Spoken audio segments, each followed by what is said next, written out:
Amanda stayed in the lead on her bike. Thankfully, she hadn't asked any questions, and he took this as a sign they were becoming really good friends. He told her only that he'd come to see Jelly, and that she was welcome to come if she wanted. They locked their bikes beneath the sign that read, Crazy Glaze. You're awfully quiet today. Yeah. That's all Finn could think to say.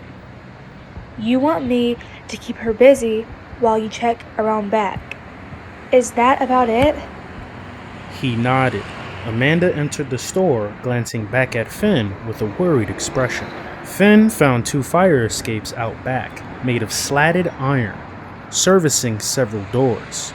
Finn heard Jelly's distinctive voice through an open window. This was followed by Amanda asking for Terry. Terry's not feeling well. I brought him some homework. It was a white lie, because in fact she and Finn went to a different school than Maybeck, but she needed a reason to see him. That's really sweet of you, girl. I'll be sure to pass it along. Is it the flu? Not exactly the flu. You want to leave him homework? That'd be fine. But right now, I've got a lot to do. Can I help you? Can I fill in for Terry if he's not feeling well? Well, Terry's asleep upstairs, and that would be very good of you, Amanda. Thank you for offering. I'm happy to pay you, though I can't pay much at the moment. Finn climbed the fire escape. The rail was hot to the touch. If caught, Finn wasn't sure what excuse he'd use, but he'd think of something. At the first landing, there was a normal-looking door. Finn knocked gently, nothing. Then he tried the doorknob. It turned, but he didn't dare open it. That was plain wrong, and he couldn't bring himself to do it. Then the obvious hit him. The other landing below the adjacent windows. If he could make the jump. Finn climbed over the rail of the landing, hung on, and jumped. His fingers hooked around the railing. He hung on for dear life, pulled himself over, and collapsed below the first window. He got to his feet and peered in. He saw a television room with some nice pottery scattered around. The next window, considerably smaller, was covered on the inside by a thick curtain.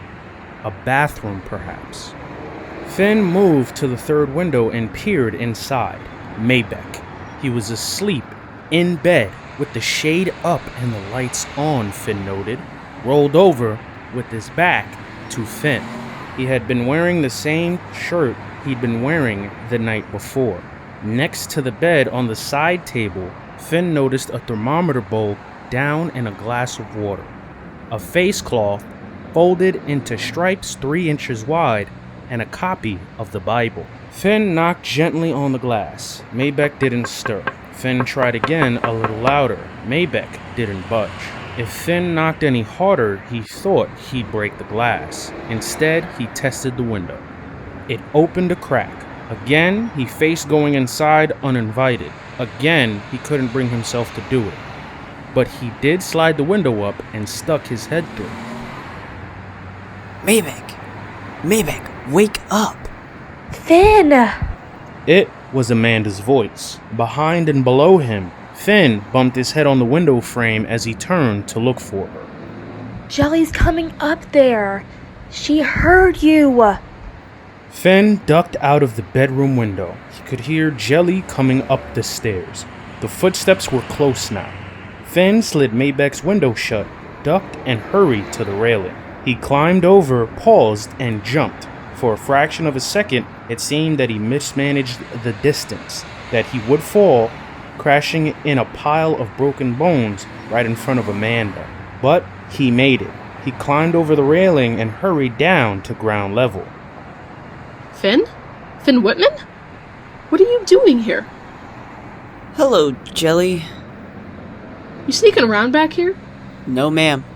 That's what it looks like. I need to talk to Terry. It's important. You can't. Terry's sick, not well. Sick or asleep? He won't wake up, will he? Amanda snapped her head in Finn's direction. You stay right where you are, young man. Jelly took her time, finally emerging through the back door. Listen, this is not something I want going around school. Do you understand? She met eyes with them both. Terry's got some kind of sleeping sickness. Finn gasped. We can't wake him up.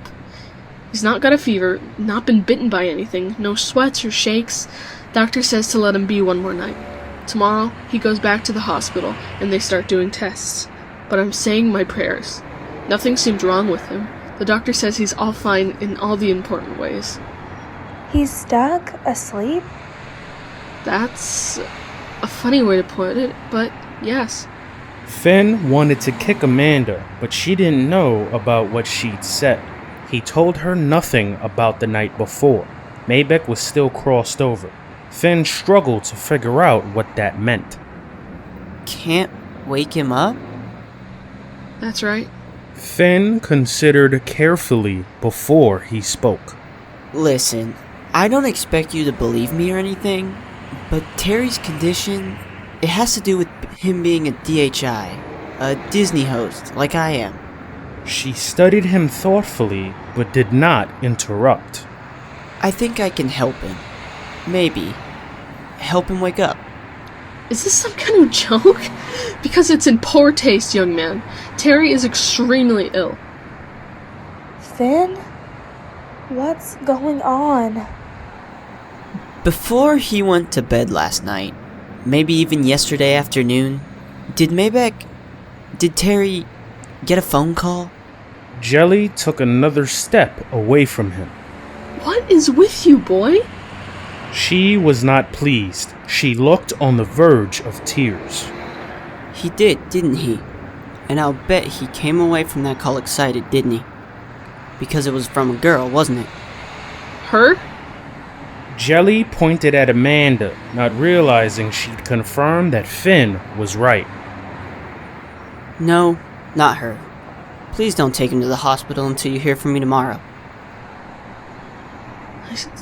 I'm supposed to trust my Terry with a 13-year-old boy. 14. I'm 14 next month.